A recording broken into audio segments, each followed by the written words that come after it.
అగ్ని పరీక్ష అయినా, బిగ్ బాస్ హౌస్ అయినా, ఏదైనా టాస్క్ ఆడేటప్పుడు దానికి 100% ఎఫర్ట్ ఇవ్వడం ఎంత ముఖ్యమో, అలానే ఆ టాస్క్‌ని అర్థం చేసుకోవడం, అదే విధంగా కరెక్ట్ టైంలో, కరెక్ట్ స్ట్రాటజీని ఉపయోగించడం కూడా అంతే ఇంపార్టెంట్. ఈ 2 మిస్టేక్స్ వల్ల ఈరోజు ఎపిసోడ్‌లో ఇద్దరు వాళ్ళకి రావాల్సిన ఫైర్ కార్డ్స్‌ని మిస్ చేసుకున్నారు. ఇంతకీ ఆ ఇద్దరు ఎవరు? వాళ్ళు ఎలా మిస్ చేసుకున్నారని మీకు తెలియాలంటే ఈ వీడియోని లాస్ట్ వరకు చూడండి. అలానే ఈ వీడియోకి లైక్ చేయడం మర్చిపోకండి. చాలామంది ఈ వీడియో చూస్తున్నారు గానీ లైక్ చేయట్లేదు. ప్లీజ్ దయచేసి లైక్ చేయండి. ఓకే. ఈరోజు సేమ్ నిన్నట్లాగానే ఈరోజు కూడా 3 ఫైర్ కార్డ్స్ తీసుకొచ్చారు. సేమ్ యాజ్ యూజువల్‌గానే ప్రీవియస్ ఎపిసోడ్ జరిగినట్టుగా అగ్ని పరీక్ష సీజన్ 1 కంటెస్టెంట్స్ ఒక్కొక్కరు వచ్చి ఒక్కొక్క ఫైర్ కార్డ్స్‌ని రిలీజ్ చేశారు. ఫస్ట్ వచ్చిన క్యాండిడేట్ ఎవరంటే 'బిగ్ బాస్ హౌస్' సీజన్ 9లోనే ఫిజికల్ టాస్క్ అంటే 100% ఎఫర్ట్ ఇచ్చి, తనతో ఫిజికల్ టాస్క్ ఆడాలంటే ఎవరికన్నా భయపుట్టేలా చేసిన డిమాండ్ పవన్. డిమాండ్ పవన్ రాగానే మన శ్రీముఖి గారు రామకృష్ణకి, డిమాండ్ పవన్‌కి హ్యాండ్స్‌తో స్టాండ్ చేసే ఒక టాస్క్ ఇచ్చారు. అంటే టాస్క్ కాదు. జస్ట్ మామూలుగా. దానికి మన డిమాండ్ పవన్ ఇచ్చి పడేసిండు. సింగిల్ హ్యాండ్‌తో లేవడం, జంపింగు అంతా అప్పుడు ఎలా ఫిట్‌గా ఉన్నాడో ఇప్పటికి కూడా అలానే ఫిట్‌గా ఉన్నా అని ప్రూవ్ చేసిండు. మన రామకృష్ణ ఒక జస్ట్ 1 మినిట్, 2 మినిట్స్ తర్వాత డ్రాప్ అయిపోయిండు. నెక్స్ట్ తర్వాత బ్యూటిఫుల్ గర్ల్ ఇక్కడ ఉన్న వాళ్ళలో ఎవరా అని అడిగితే సృష్టిని కొంచెం ఆయన కాస్ట్యూమ్ అదంతా చూసి సృష్టిగా చెప్తారు. తనతో కూడా సాంగ్ చేస్తాడు. పర్ఫెక్ట్ సింక్‌లో అనిపిచ్చింది. డాన్స్ గూడా. Next okay. అతనొచ్చిన కాన్సెప్ట్ ఏందంటే, ఒక టాస్క్ పెట్టాలి. టాస్క్‌లో ఎవరు విన్ అయితే వాళ్ళకి ఒక ఫైర్ కార్డ్ ఇయ్యాలి. ఆ టాస్క్ ఏంటంటే,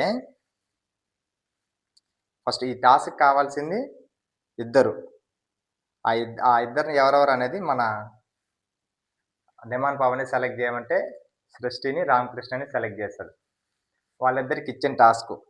వాళ్ళ ముందు ఒక మ్యాట్ ఉంటది. మ్యాట్‌లో 20 బాక్సెస్ ఉంటాయి. ఆళ్ళ వెనకాల డిఫరెంట్ కలర్స్‌తో డిఫరెంట్ షేప్స్ ఉంటాయి. అంటే క్యూబ్, స్క్వేర్, సర్కిల్ ఇలాంటివి. వాళ్ళకి ఒక పిక్చర్ చూపిస్తారు. ఒక 30 సెకండ్స్. ఆ పిక్చర్‌ని చూసి as it is colours, shapes match చేయాలా, వాళ్ళ ముందు ఉన్న మ్యాట్‌లో ఆ బాక్స్‌లలో అమర్చాలి. వాళ్ళకి ఇంకొక అడ్వాంటేజ్ ఏంటంటే, వాళ్ళకి మధ్యలో ఎప్పుడైనా చూసుకోవాలి, డౌట్ అనిపిస్తే 5 టైమ్స్ ఛాన్స్ ఇచ్చారు. పక్కన ఫోటోని చూసుకొని 5 టైమ్స్ చూసుకొనొచ్చి, అది చూసినప్పుడల్లా ఒక బాక్స్‌లో క్రాస్ అంటే ఆ బాక్స్ వదిలిపెట్టి నెక్స్ట్ బాక్స్ నుంచి పెట్టాలి. అది వాళ్ళకి చెప్పిన టాస్క్. దీన్నిద్దరూ బాగా స్టార్ట్ చేశారు. ఫైనల్‌గా ఇద్దరు 4 ఛాన్సెస్ యూజ్ చేసుకొని పెట్టారు. రామకృష్ణ అన్ని సార్లు ఫస్ట్ 30 సెకండ్స్ చూసి, మళ్ళీ తర్వాత ఒక 4 టైమ్స్ చూసి, ఫైనల్‌గా 4 మాత్రమే కరెక్ట్‌గా పెట్టగలిగాడు. సో, ఆయన ఎలా ఆలోచించి ఆడాడో నాకైతే అర్థం కాలే. అంటే మొత్తం 5 టైమ్స్. ఒక్కొక్కసారి 4 చూసుకొని వచ్చి పెట్టినా గాని 5 టైమ్స్‌లో 20 పెట్టొచ్చు. కానీ ఆయన అన్ని సార్లు చూసి కూడా 4 పెట్టాడంటే అసలు ఆయన మైండ్ ఏం ఉపయోగించాడో నాకైతే ఏం అర్థం కాలే. నెక్స్ట్ 'సృష్టి' గారు 10 పెట్టారు. కొంచెం పర్లేదు అనిపిచ్చింది. తను కూడా అంత 100% మైండ్ గేమ్ ఆడినట్టు అనిపించలేదు. కాకపోతే మన 'రామకృష్ణ' మీద బెటర్ అనిపిచ్చారు. ఫస్ట్ ఫైర్ కార్డ్ 'సృష్టి' గెలుచుకున్నారు. నెక్స్ట్ సెకండ్ వచ్చింది ఎవరంటే దివ్య. దివ్య, నిఖిత. తను కూడా ఒక టాస్క్ పెట్టాలి. ఒక కార్డ్ ఇయ్యాలి, వెళ్ళాలి.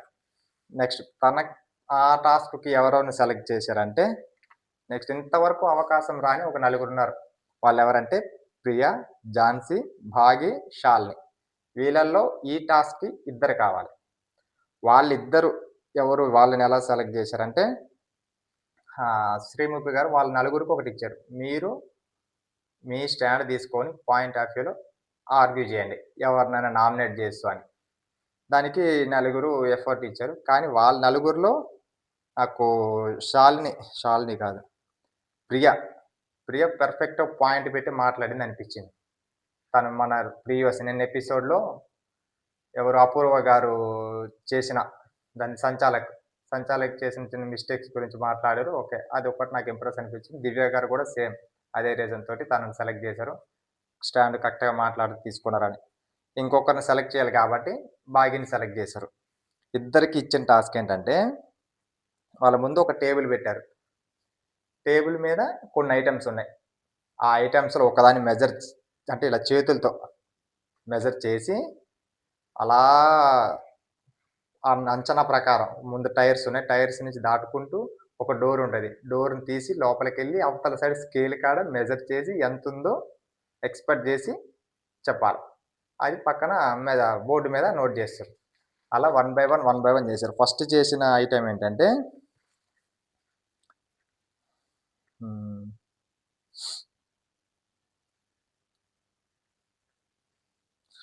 ఫస్ట్ స్కెల్టన్ అస్థిపంజరం చిన్నది. దాన్ని మెజర్ చేశారు.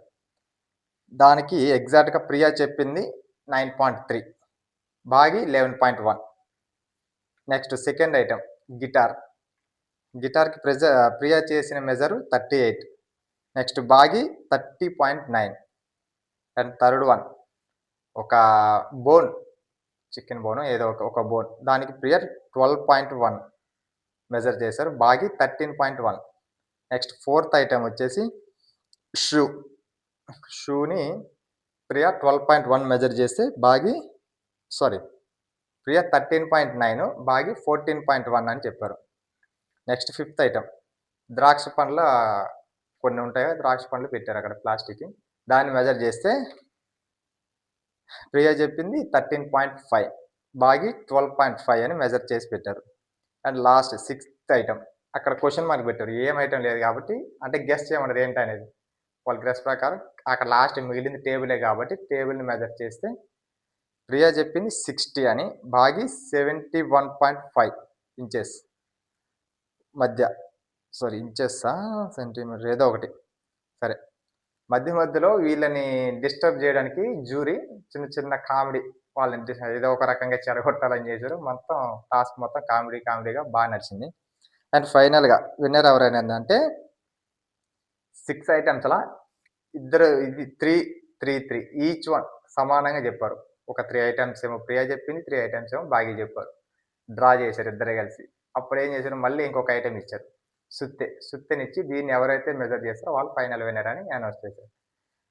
దానికి ప్రియ 10.3 మెజర్ చేస్తే భాగి 11.8 అని చెప్తారు.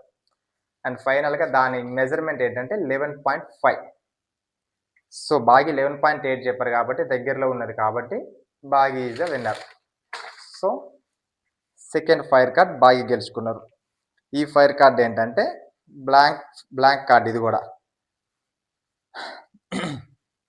ఓకే. Blank card. ఈ బ్లాంక్ కార్డ్ ఎవరో ఒకళ్ళ జ్యూరీకి ఇవ్వాలి. ఎవరికి ఇస్తారని అడిగితే శ్రీముఖికి ఇస్తా అని చెప్తారు. సో, నెక్స్ట్ ఫైర్ కార్డ్ ఇవ్వడానికి వచ్చింది ఎవరంటే మన మాస్క్ మ్యాన్ హరిత హరీష్ గారు. అతను రావడంతోనే పంచ డైలాగులు వేసుకుంటూ వచ్చారు. సేమ్ అదే విధంగా లాస్ట్ టాస్క్ పెట్టడానికి. ఆ టాస్క్‌కి ఇంతవరకు ఆడంది లాస్ట్‌కి ఇద్దరు మిగిలారు కదా, ఝాన్సీ నెక్స్ట్ షాలిని. వీళ్ళిద్దరికి ఒక టాస్క్ పెట్టారు. ఆ టాస్క్ ఏంటంటే వీళ్ళిద్దరి ముందల 2 కలర్స్ థ్రెడ్స్ పెట్టారు. తనకొక కలర్ ఎంచుకోమన్నారు, దీన్ని ఒక కలర్ ఎంచుకోమన్నారు. తీసుకున్న తర్వాత మిగతా కంటెస్టెంట్స్ ఉన్నారు కదా 13, వాళ్ళందరినీ ఒక రోలో కూర్చోబెట్టారు అటు ఇటు. నువ్వు నీకు నచ్చిన వ్యక్తి దగ్గరికెళ్ళి వాళ్ళ కాళ్ళకి ఒక తాడు కట్టాలి. అలానే ఈమె కట్టాలి. వాళ్ళకి నచ్చితే ఆ తాడు ఉంచుకోవచ్చు, లేదంటే ఇప్పి పడేయచ్చు. అలా ఎవరికి బజర్ స్టార్ట్ చేసిన తర్వాత బజర్ ఎండ్ అయ్యే వరకు ఎవరి కాళ్ళకైతే ఏ కలర్ తాళ్ళు ఎక్కువ ఉన్నాయో ఆ కలర్ వాళ్ళు విన్ అని అనౌన్స్ చేస్తారు. ఇంకా ఏం చెప్పారంటే అన్ని తాళ్ళు కట్టేసిన తర్వాత నీకు అవసరమైతే అపోజిషన్ కలర్ తాడు పీకేసే అవకాశం కూడా ఉంది. అది కూడా క్లియర్‌గా చెప్పారు. కానీ మనోళ్ళు ఏం చేశారంటే ఇద్దరు రిక్వెస్ట్ చేసుకుంటూ స్టార్ట్ చేశారు కట్టడం. శాలిని గారు. శాలిని స్టార్టింగ్ ఒక ఆల్మోస్ట్ 10 మందికి కట్టేసారు తాడు. ఝాన్సీ ఓన్లీ 3 మెంబర్స్‌కే కట్టారు. అక్కడ శాలిని మైండ్ పెట్టి ఆలోచిస్తే ఆల్రెడీ 10 కట్టేశారు కాబట్టి నెక్స్ట్ ఝాన్సీ ఎవరెవరికైతే కడుతుందో వాళ్ళది ఎమ్మటే పీకేసి తినది కట్టేసుకుంటూ ఫాస్ట్‌గా మూవ్ చేస్తే తనే విన్ అయ్యేది. కానీ తనేం చేస్తుంది, వాళ్ళని రిక్వెస్ట్ చేస్తూ నాకుండు నేను కడతా నాకు అట్లా చాలా టైం వేస్ట్ చేశారనిపిస్తుంది. టాస్క్‌లు క్లియర్‌గా చెప్పారు. అవసరం లేక ఆళ్ళని అడగాల్సిన అవసరం కూడా లేదు. పీకేసి తనది కట్టుకోవచ్చు. కానీ ఝాన్సీ సేమ్ అదే ట్రిక్ యూజ్ చేసిందనిపించింది. పీకేస్తుంది, కట్టేస్తుంది. తర్వాత చెప్తుంది ఏదో ఒకటి. అక్కడ షాలిని మిస్ అయ్యారని నాకనిపించింది. అండ్ ఫైనల్‌గా షాలిని గారు బజర్ ఎండ్ అయ్యే టయానికి 4 మెంబర్స్ కాళ్ళకి థ్రెడ్ కట్టించారు. అలానే ఝాన్సీ గారు 9 మెంబర్స్‌కి థ్రెడ్ కట్టి ఈ టాస్క్‌లో విన్ అయ్యారు. లాస్ట్ ఫైర్ కార్డ్ గెలుచుకున్నారు. ఆ ఫైర్ కార్డ్ నేమ్ ఏంటంటే హెడ్ స్టార్ట్. అంటే ఏదైనా ఫ్యూచర్‌లో ఏ టాస్క్ అయినా, ఏ ఆట అయినా, ఏ పోటీ అయినా అందరికన్నా ముందు తిను ఆడొచ్చు. అంటే వాళ్ళకి అంటే ఒక టైంలో కొంచెం ఎక్కువ టైం ఉంటది. ఆ గేమ్ ఆడడానికి. ముందలనే స్టార్ట్ జేయొచ్చు. కొద్దిసేపు తర్వాత వాళ్ళు స్టార్ట్ చేసే అవకాశం ఉంటది. అది ఎప్పుడు ఎలా యూజ్ చేస్తారనేది నెక్స్ట్ ఎపిసోడ్స్‌లో ముందు ముందు చూద్దాం. ఓకే. నెక్స్ట్ అండ్ ఫైనల్‌గా మన అభిజిత్ గారు స్టేజ్ మీదకొచ్చి ఒక ట్విస్ట్ చెప్పెళ్లారు. అదేంటంటే ఎవరు ఎక్స్‌పెక్ట్ చేసే ఉంటారు ముందు. కానీ ఇంత తొందరగా వస్తదని ఎక్స్‌పెక్ట్ చేయరు. అది యెల్లో కార్డ్. నెక్స్ట్ ఎపిసోడ్ నుంచి నాకు తెలిసి అది స్టార్ట్ చేస్తారు. అందరిని అబ్జర్వ్ చేస్తూ ఎవరి బిహేవియర్ అయితే వీళ్ళకి నచ్చదో, ఎవరు గేమ్ సరిగ్గా ఆడలేరో, లేకుంటే అస్సలు సైలెంట్‌గా ఉంటారో, అలాంటి వాళ్ళకి ఎప్పుడైనా అక్కడ ఉన్న నలుగురు జ్యూరీలు ఎవరైనా డైరెక్ట్ యెల్లో కార్డ్ ఇచ్చే అవకాశం ఉంటదని క్లియర్‌గా ఎక్స్‌ప్లెయిన్ చేసి చెప్పి ఎళ్లారు. సో, అక్కడి నుంచి అందరూ కొంచెం డల్ అయ్యారు. ఈరోజు ఎపిసోడ్ చూసాక నాకేమనిపిస్తుందంటే, ఇది ఓన్లీ మై ఒపీనియన్. నా ఒపీనియన్ మాత్రమే. మీకేమనిపిస్తుంది కింద కామెంట్ చేయండి. రామకృష్ణ అలానే శాలిని ఇద్దరు ఆడిన టాస్కులలో అంటే తను ఒక టాస్క్, ఈమె ఒక టాస్క్ ఇద్దరిని కంపేర్ చేసి ఇద్దరికి చెప్పాల్సిందేంటంటే, వాళ్ళ గేమ్ అర్థం చేసుకోలేక ఈరోజు వాళ్ళకొచ్చిన అవకాశాన్ని ఉపయోగించుకోలేక కార్డ్స్ మిస్ చేసుకున్నారని నాకనిపిస్తుంది. కరెక్ట్ టైంలో కరెక్ట్ స్ట్రాటజీ ఉపయోగించి, కరెక్ట్‌గా మైండ్ పెట్టి ఆడితే 100% వీళ్ళిద్దరికి కార్డ్స్ వచ్చేయేమని నాకనిపిస్తుంది. చిన్న చిన్న మిస్టేక్స్ స్టార్టింగ్‌లో కాబట్టి ఎవరైనా చూస్తారు. ఇక మీద ఇంప్రూవ్ చేసుకుంటే హౌస్‌లోకెళ్ళే అవకాశం ఉంటదని నేననుకుంటున్నా. నెక్స్ట్ ఎవరెవరికి యెల్లో కార్డ్స్ వచ్చినియి, అలానే ఇచ్చిన ఫైర్ కార్డ్స్‌ని ఎవరు ఎప్పుడు ఎలా ఉపయోగించుకున్నారో రేపు ఎపిసోడ్‌లో మాట్లాడుకుందాం.